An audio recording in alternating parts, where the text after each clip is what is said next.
abantu bane banangire banyali balimba wakilisha. They are impressed with the kind of works I'm doing in Masimba Ward. Na waiwete mbwatara nchi ward chionzi sana nkonya abantu baitu. Na injekera na rangeru even kibibilia when there is a divine calling okuiwai okurangirio. Ekero watebere chikona chiribara na watu tigategali watu bana bono tubwatu murahapo mwana uto Fred Daktari Matiang'i. Do you think watu bande batebere na ondake Twara Matiang'i gweso kimwaka ukwa na siasa? What do you think? Is he serious?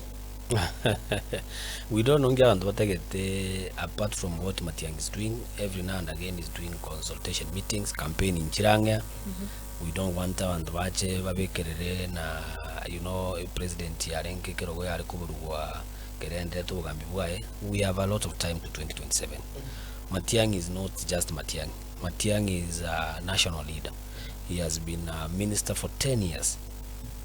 So at least everybody across the country knows who is Dr. Fred Matiang'i.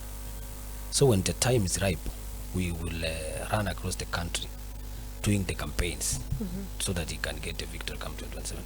And I have seen some people criminalizing this decision. And you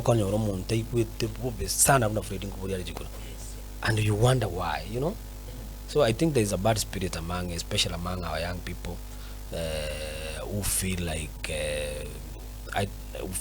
it's a wrong thing to have a democracy. Kenya, for God's sake, is a democratic country. Even me today, I can decide that I want to vie for president because I have all those qualifications of vying for president. So we just wish him well. We will support him 100%. That's a deliberate decision that we have made. And as I've always said, there is no apologies towards that because it is a democratic space.